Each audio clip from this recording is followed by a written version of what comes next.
will see my children. So I have no plans of doing that. I have no plans of leaving the country to hide. One last follow-up for this matter. Jason Lupico. Ma'am, Congressman Marcoleta offers himself as your lawyer in case tutuloy yung impeachment case against you. Will you accept the offer? No, I think, well, first off, I'd like to thank Congressman Rodante Marcoleta for his offer to be my lawyer in the impeachment case. I appreciate it because he's a very good lawyer. He's a brilliant lawyer. In fact, he pointed out to me points during the committee hearing that as a lawyer, I was not able to see. So that shows his astuteness in the law. But I feel that he will better serve the country if he remains as a member of the House of Representatives. That is what is important right now. We need good public servants, good leaders, good officials in government. And I assure everyone that we already have lawyers helping us. In fact, the moment that Franz Castro announced last year that they are planning to file an impeachment, we already talked to lawyers who will handle the impeachment case at the time. But now, cases pala, 3. So we just need more lawyers. And we already discussed this with the first team that we hired as lawyers. Another follow-up. Please proceed.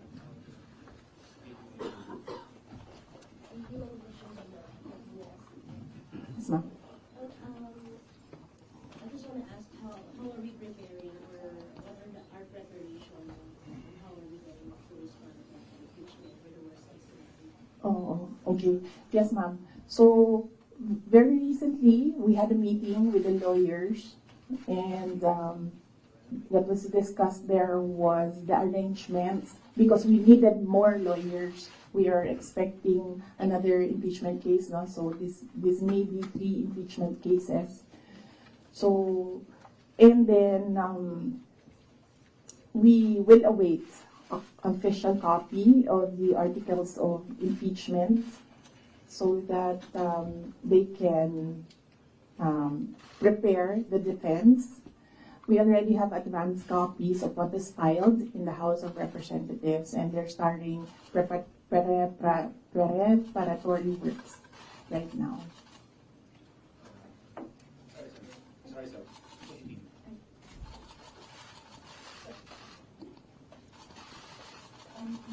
Most of your allies have changed positions or changed their sides.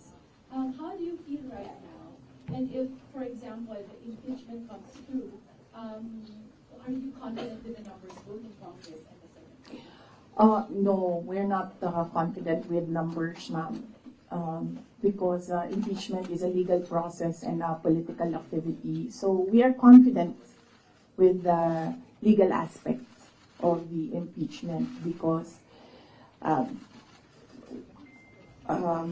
the lawyers that I asked to review the initial drafts of the impeachment complaint really said that this is not, well, I would say it's not an impeachable offense, and this is not an actionable offense, things like that, lawyer talk. But with regard to politics, that is a different matter altogether. So we do not know what will happen with that.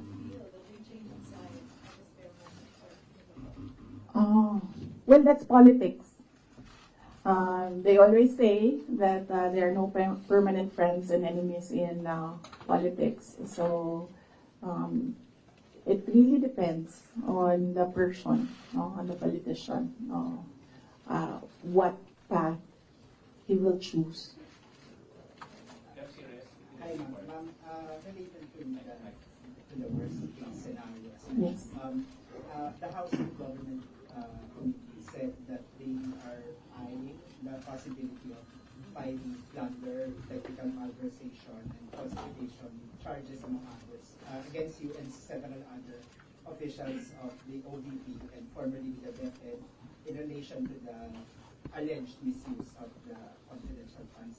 Have you discussed this already with your legal team, with any of the lawyers, and what can you say that it's a very heavy case plunder? Yes, oo. We have an inventory of possible cases to be filed because right now it's only the 2 impeachment cases that are filed with the House of Representatives. All the other cases, we have a list, we have an inventory, and we have lawyers assigned for each case. Usually cases that are similar, we assign it to one lawyer. And then other cases, we assigned it to other lawyers so that we ensure that all the cases have lawyers focused on each case.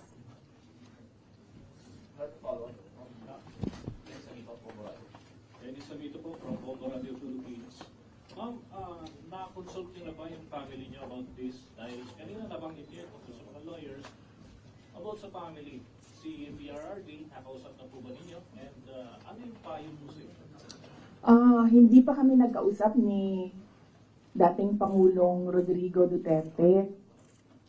I expect na magkikita kami as usual sa December 24 sa bahay ng mother ko. Likely, baka doon namin mapag-usapan yan kung man mapag-usapan namin dahil madalas kasi kapag nagkasama-sama yung pamilya, lalo na pag nandyan yung mga apo, ay yung mga apo yung pinag-uusapan ng pamilya. Nagsabi si Pangulong Duterte na magpapadala siya ng pera para sa pambayad daw ng mga abogado kasi alam niya na napakaraming mga abogado ngayon ang kinuha para sa iba't ibang mga kaso. Pero nagsabi na rin ako through my brother, kasi yung kuya ko yung sinabihan niya, nagsabi ako na wag na lang siya magpadala ng pera dahil nakapaghanda naman na kami para sa impeachment case. Kasi sinabi niya impeachment case. So sabi ko, nakapaghanda kami sa impeachment case. Kasi nga, last year, nag-announce na si Franz Castro ng impeachment. So the moment na sinabi yon, and the moment na nakita namin na tuloy-tuloy yung attacks against me, ay naghanda na rin kami para sa mga abogado.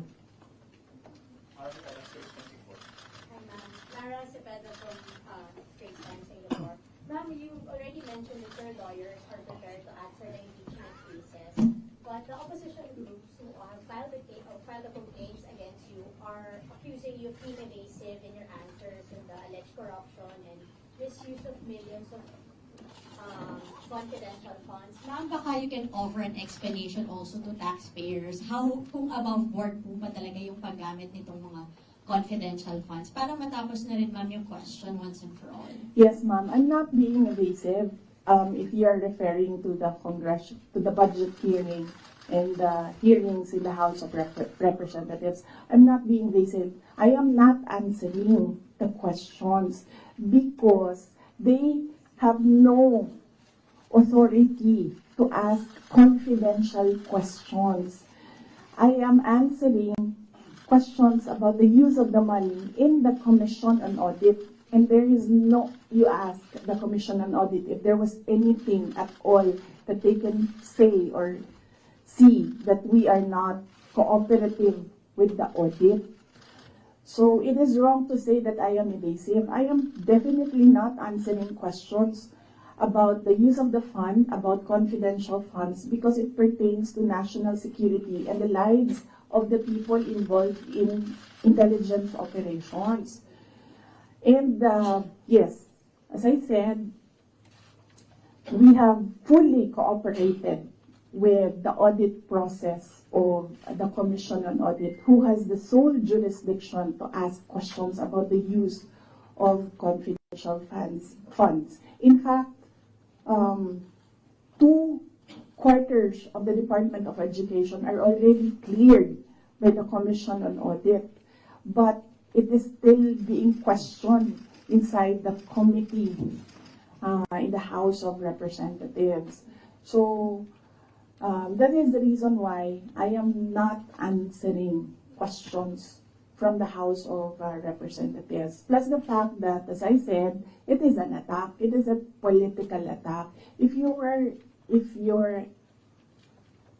in aid of legislation and you want to legislate about confidential funds, you do not target one office and terrorize and torment the employees of that office.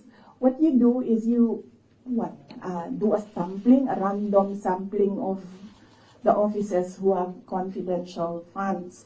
Why not call the office of the president, who has billions and billions of confidential funds, if you want to legislate about confidential funds? So that shows that they're singling out the office of the vice president. And I really feel that it's very disrespectful to the office of the vice president. That is also why when they ask that I respect their process, respect begets respect. So if they want respect, they should first respect the office of the vice president.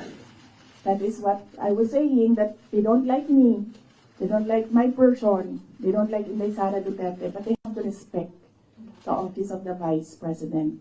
So if they want to investigate confidential funds, they don't single out one office. I understand, ma'am. VP, just a follow-up. Was it yesterday or the other day, the House also alleges that over 400 names na nag-cite on acknowledgement receipts, again, on the issue of the confidential funds, wala daw pong records at the BSA. Ma'am, you could offer an explanation because we know that this is a legal proceeding, pero pinag-uusapan po siya ngayon, ma'am, sa bahay ng bawat Pilipino. Kayawan explanation if this is above board or bakit wala silang birth certificate, ma'am. No, I will not explain. I will not give an explanation because it will entail that I explain intelligence operations which will compromise officers who do intelligence operations. It will really compromise how they work. So no explanation will be given to the members of the House of Representatives. One final follow-up from me, ma'am. Then what's your response to accusations that an office like the DepEd and the OVP have no jurisdiction naman to have these confidential funds that are spent for national security? Well, the confidential funds was the first transfer of confidential funds was from the office, from the contingent funds to the office of the vice president, and this was approved by the office of the president. The next year confidential funds was 2023. We submitted it to the Department of Budget and Management. It was approved by the Department of Budget and Management, and therefore it implies that it was approved by the Office of the President because it was included in the National Expenditure Program, the NEP. So, and then it was approved by Congress as well. The only reason why we did not use the confidential funds in the fourth quarter for both offices because I was already flagged by a friend inside the House of Representatives that they will attack you using confidential funds. So yes, it was duly approved by the Office of the President and both houses of Congress as well as because it was included in the General Appropriations Act. So it was not, we presented it, we defended it, they approved it. We used it, and then the question on utilization is under the Commission on Audit. That is how the system works. They cannot use or they cannot twist the system according to their personal interests. Really, all these circumstances and events happening surrounding the office of the Vice President is a race to the presidential election in 2028. Unfortunately, they are attacking the office as well. So, dyan ako medyo, and the personnel of the office of the Vice President. So, dyan ako medyo pumapalag. Wala namang problema kung atakihin ninyo ako kasi politiko naman talaga ako. Pero may problema ako pag inatake yung opisina at yung mga kasamahan ko dito sa opisina ng pangalawang Pangulo na nagtatrabaho lang. Al Jazeera. Good afternoon, Madam. Good afternoon, Madam Vice President. I'm just going to pick up on Mara's line of questioning. You said, and I understand your explanation about these confidential funds having been approved by several layers in the government. But maybe just to go back to the basics, if you can explain to ordinary Filipinos why the Office of the Vice President needs confidential and intelligence funds. Okay. Yes. For the Office of the Vice President, it's not the first time that the office was granted confidential funds. During the time of Vice President Binay, the office was already given confidential funds. The confidential funds we use in relation to our work and national security. All the projects and the programs of the Office of the Vice President target poverty alleviation. There is a direct correlation between poverty and national security. So what we do is we want to target the areas where we put our projects so that we achieve peace and order, security. So we don't want to our projects put in areas where it is not needed for poverty alleviation. So we want to prioritize the areas. And the only way to do that is to use confidential funds to purchase information. So where are the target areas? We need that so that our projects will serve these areas. So that's why we needed the confidential funds. In the Department of Education, there is a correlation as well of the education and national security. In fact, that is one there is a correlation as well of education and national security. There are so many threats to education, not just insurgency, and threats to Department of Education personnel and students as well. And we wanted to target projects of the Department of Education as well in the most vulnerable areas and schools. That is why we needed confidential funds. It's all about national security. And the position of the Office of the Vice President and the Department of Education is that national security is a holistic concept. It's not just one, territorial defense, sovereignty. No, national security is about food security. It's about quality of education. It's about poverty alleviation and everything else that we need to do as a country to get us out of this poverty rut. But you are in the NTF-LCAP, so couldn't have your offices work with the NTF-LCAP as well as other government agencies that actually have national security mandates? In the NTF-LCAP, they are only about ano yung meaning ng LCAP? And local armed conflict. And local, LCAP. So that is very specific to that local conflict and communism. So, as I said, the projects and the programs of OVP target poverty alleviation, and there's so many factors affecting poverty. And there are so many threats to education, not just insurgency. But there are also other government agencies with national security mandates that you can work with, your offices can work with. Yes, that is true, but we work far faster if we are allowed to purchase information and target our projects immediately on the certain school or certain barangay or certain municipality. We move faster if we can target our projects. Okay.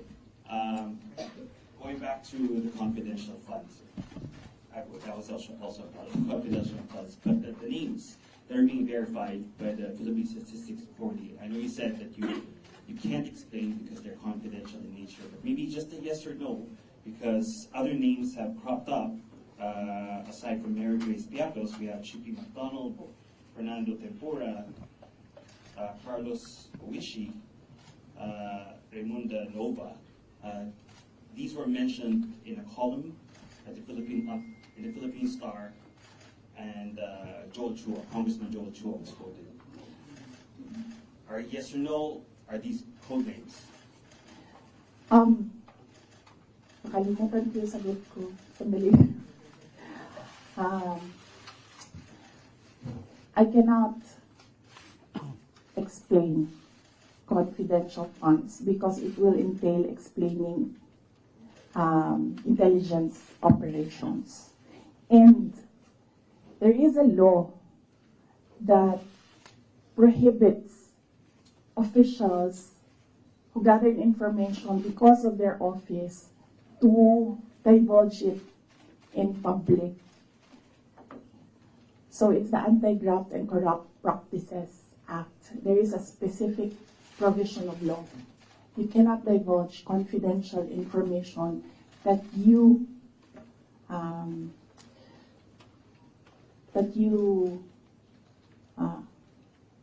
received while in office. So you won't even say these are No, that's just because code names. that will add to cases that may be filed against me. One last, sorry. Yes. Why the choice of a letter submitted to the NBI instead of an affidavit? Wait, hold on. I can answer. I can give you a very short answer with regard to ARs. I had nothing to do with the preparation of ARs. It went down to the grassroots level. So I had nothing to do with preparations of ARs. I was up here in the structure and money went down for information. So you have no knowledge why all these names were used in the acknowledgement receipts? In the first place, we do not even know if these are ARs which came from DepEd or OVP to COA, because there's a chain of evidence supposedly. In law, there's a chain of evidence, handling of evidence. So right now, nobody can really answer that because nobody knows if these ARs are true. Because we don't know if it came from us. That's what they're saying. That's what they're alleging. Yes, that's what they're ARs saying. Came from the OVP, submitted to COA. Yes, but there is a legal process in the custody of evidence. So right now, we really cannot say if the ARs came from us because the ARs that are with us has not been checked with the ARs that are with them. You're denying that the ARs came No, from I'm just saying that we do not even know if the ARs with us are the ARs that are with them, because the ARs from the field, going to the office, going to COA, that's not how you do legal work. It's not how you do legal work. There's a very stringent process in evidence. That is why even if there is no law prohibiting a person from divulging confidential information, person cannot answer that because we do not know if that paper that they're holding was a paper that came from the OVP and DepEd. Because there was no marking of exhibits. That was what I was telling Congressman Chua. You cannot ask the OVP personnel to say yes or no to an exhibit that was not marked as real and true, as correct, and as a faithful reproduction of the evidence of the office. So would your offices then be willing to certify? No, because there is no question about that. From the Commission on Audit, it's only a congressman saying that this paper and asking what is this paper about. There is no case. And that is to ask that about the paper is the sole jurisdiction of the Commission on Audit. So then if the Commission on Audit asks, That is what I was saying. We have been fully cooperative with the Commission on Audit. Everything that they asked for, we submitted. That is why there was a partial disallowance only. And even then, we are not yet finished with the process because we can still submit documents that are required by the Commission on Audit. That is the problem right now. As I said, they are doing work that they are not that is not under the mandate of the House of Representatives. They cannot audit. They cannot question at all. They cannot make me answer and say that we represent the taxpayers and you have to answer. No, I will only answer to the Commission on Audit because that is the body who can ask us questions about the fund use. Next question. Got to me to agency, ma'am. Afternoon, ma'am. Ma'am, on the issue of your budget not being reinstated or restored, your reaction first on the decision of the bicameral conference committee? Well, we do not expect anything about the budget of the Office of the Vice President anymore. As I said,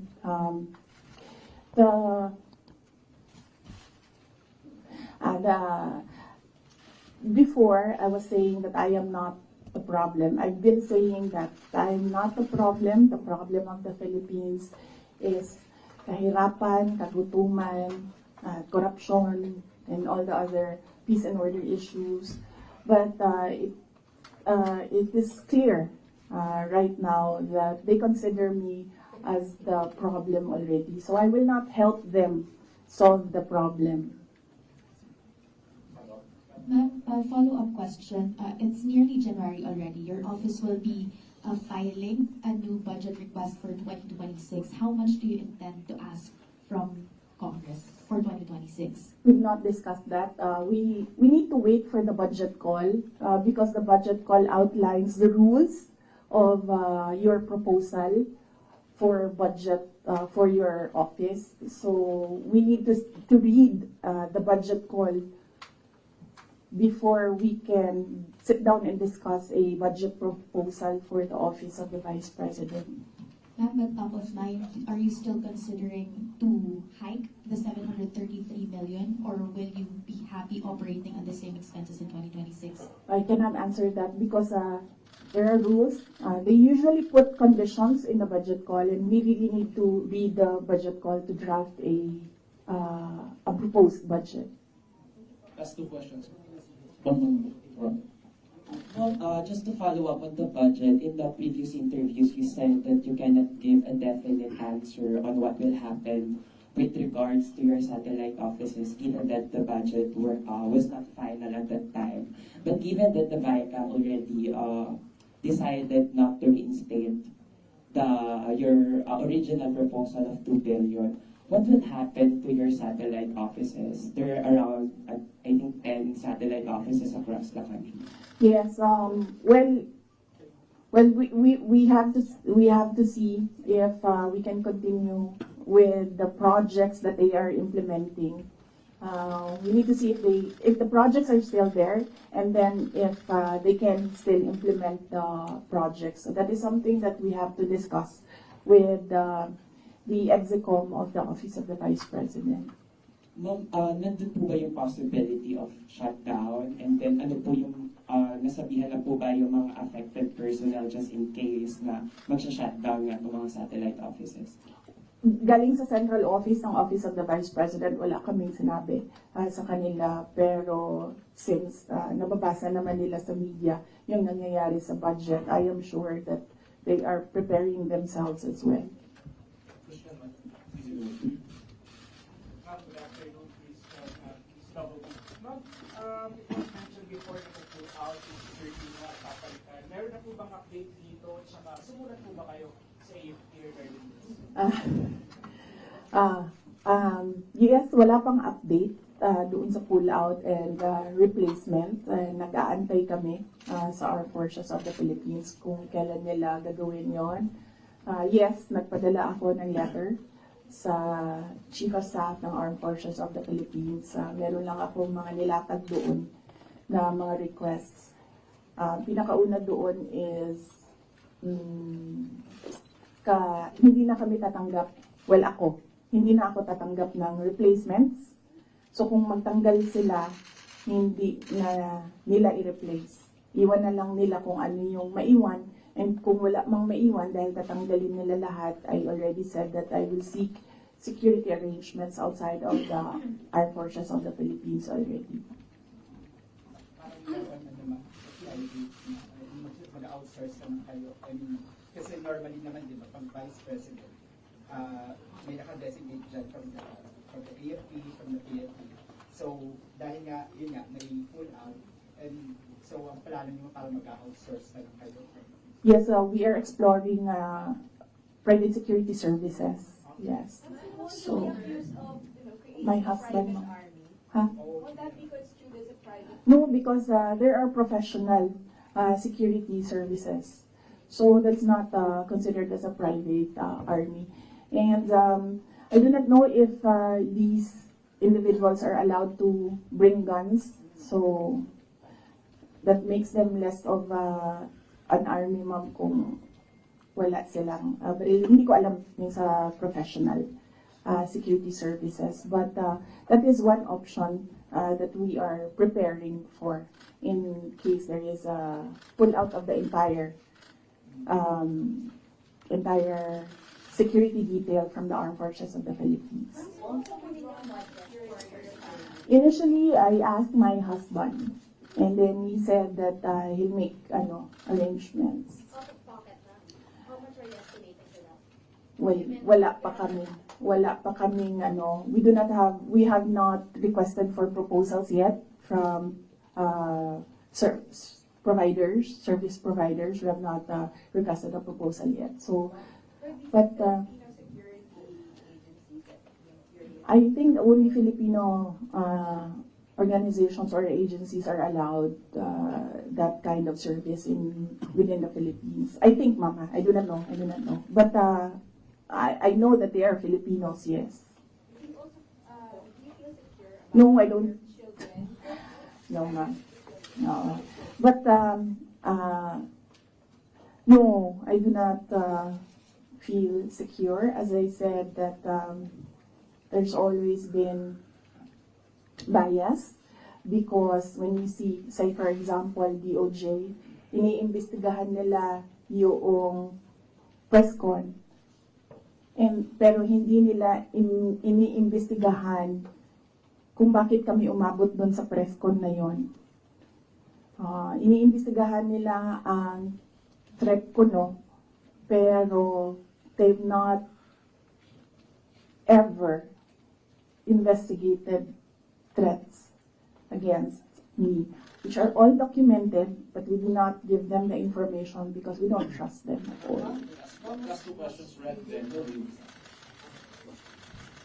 Ma'am, kasi sabi po nila mga congressman po, ma'am, kasi parang contrived lang daw yung threat ninyo. Parang it's just an imaginary threat. Like for example, si Asidre nagsabi na imaginary daw yung threat ninyo, unlike doon sa sinasabi na threat daw, yung threat to the first family and speaker. So what's your take on this po? Kasi parang dinidismiss po ng mga congressman na kayo po ay nagkaroon ng threat sa inyong buhay. Parang sinasabi nila, hindi naman parang imaginary lang yung threat ni Vice President as opposed to sa sinabi niya doon sa press conference. What's your take on this, ma'am? Yes, we have documents, sir.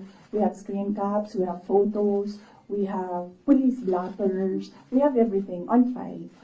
But I never talked about it before because I felt na it was part of my job as Vice President. You get that? Diba? So, and it does not affect my work. So all the more that it was inconsequential for me at the time. But right now, seeing that they are picking out words that I said and making a case out of it and saying that these are threats. So I think they should start with, where is this coming from? That is the question that they should ask themselves. But I don't think they'll ever ask that of themselves. So we'll just move on to the cases and the impeachment and whatever will come in the new year. Maybe you mentioned that you regret saying or making such threat to the President and the First Lady and the Speaker. No, ma'am. Buti na yung alam nila, ma'am, na pag namatay ako, hindi talaga ako, I will not die in vain. You mentioned the 2028 presidential elections that all of the attacks of the Marcos government really now is all connected to 2028. The last time, the sitting vice president, a very popular sitting vice president, was investigated for corruption allegations and refused to respond in the public forum. Natalo po siya sa elections, and I'm referring to former Vice President Jejo Martinez. Ma'am, are you concerned that your enemies would be able to turn public opinion against you and it will hurt any potential plans of you running for president? You're leading surveys as early as now. I've not seen the recent surveys, but yes, that is what they are trying to do, turn public opinion, and that is the strategy.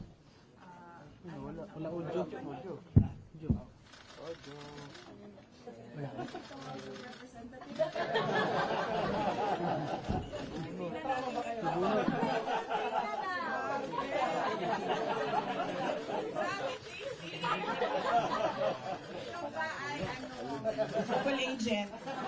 Wala audio. Wala, nasa ibang speaker. Nasa kabilang speaker. Yes. Yes. Love. Ilipat po ang audio. Speaker. Nasa kabilang speaker yung audio. Nasa ibang speaker. Nasa kabilang speaker.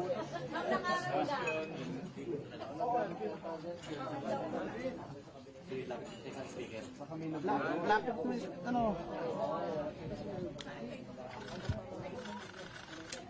Walang ano naglipat.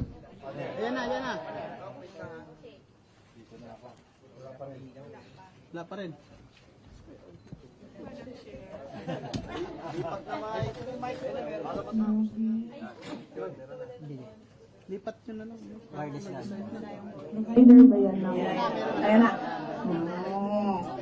Yes. But yes. So, yes, that is what they are trying to do, turn public opinion. That is a common strategy in politics. Black propaganda and everything.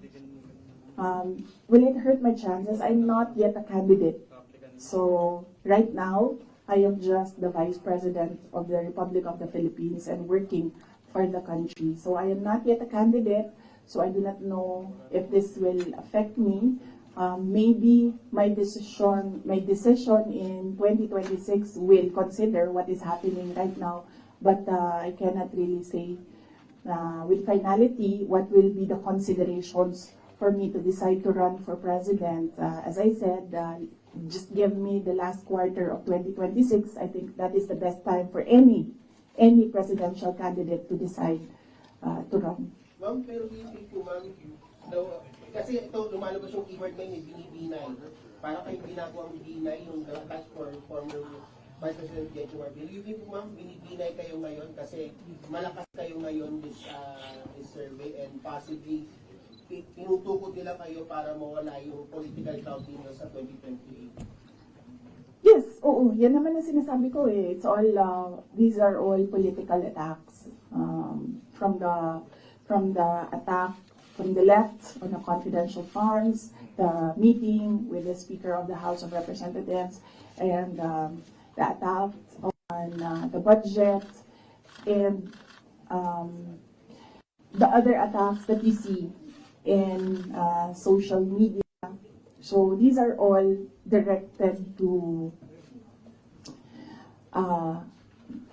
remove me from the race, yes, and then of course remove me from office. Ay, that needs a sit down. Ay, naku. Talaga. Sasabihin ko sa'yo, you know, paano ko nalaman na gusto ni, na plano or gusto ni Martin Romualdez na mag-president? Ay, naku. Halaga. Sasabihin ko sa'yo. And it is personal knowledge. Kasi narinig ko talaga. I was there. So, kaya alam ko sa simula pa lang, nung narinig ko yun, okay. Wala lang din sa akin yon. Kasi lahat naman pwedeng tumakbong presidente. Diba? Ang hindi ko lang in-expect, yung gagamitin mo yung buong gobyerno para sirain yung isang tao. Yan din. Kailangan magdesisyon ng taong bayan. Gusto niyo ba ng Vice President Martin Romualdez? Yan ang tanong. Kasi, yan naman kasi talaga yung plano niya. So, kailangan mag-decide ng taong bayan if you want somebody sitting there na hindi ninyo binoto. Thank you. Ma'am, are you determined to stay as Vice President? No, I'm at peace. I'm at peace with whatever happens to me. I've already accepted that whatever happens to me, that will be God's purpose for my life. So I am at peace staying and finishing my term because that is my contract with the Filipino people, and I am at peace going if I will be removed from office. Okay, thank you. Taken out of context, nung sabihin niyo yung regarding sa kay President and First Lady and the Speaker. Hindi ma'am, ang tinake out nila of context is tinanggal nila yung kung yon at iniwan lang nila yung gusto nilang gamitin. Yun yung sinasabi ko na taken out of context. Dapat when you appreciate the message, you should take all the words together and not just take out the things that you want to use against the person. Mabalik ako ng mabilis lang. Yes, sir. Security ba? Kapag nag-hire ka ng private individuals, first time na nangyayari, yes. May ganitong klaseng setup. Ba't ka umabot sa ganito at saka kung matuloy yun, that would give an impression mas makakatiwala ka sa mga private individuals kaysa din sa mga people in armed services. Yes, sir. Kasi sila din naman yung gumawa nun, sir. Ang sinasabi ko lang naman sa kanila is, kasi sinasabi nila palitan, sir. Mahirap kasi, security is fundamentally a trust and confidence position. So it's difficult to entrust your life to somebody you really do not know, and that's you just put there by somebody who you do not trust as well. So it's a very difficult position, and well, it's a very difficult position, and I actually pointed it out to the Chief of Staff of the Armed Forces of the Philippines.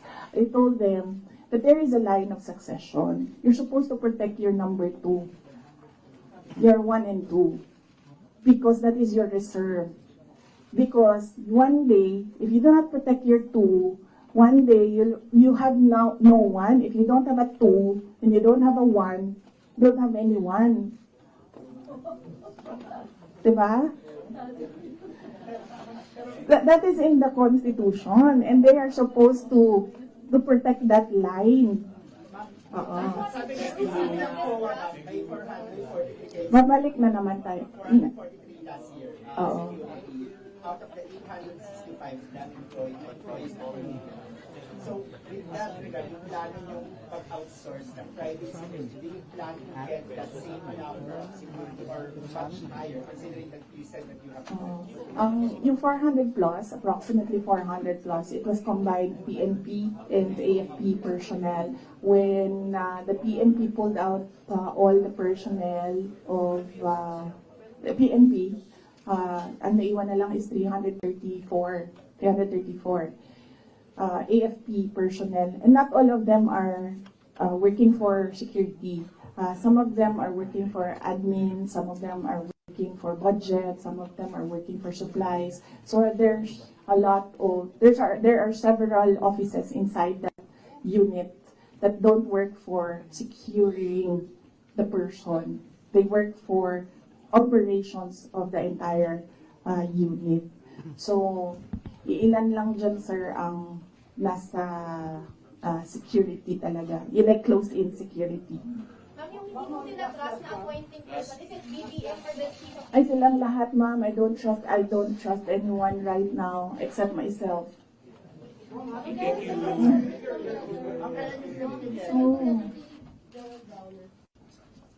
Hindi ko na maalala. Ito lang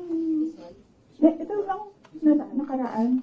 I think this week siguro or last week. I don't trust my memory on that, pero very recently. Yes. Thank you. Sana naman next year na tayo magkita-kita ulit, ha.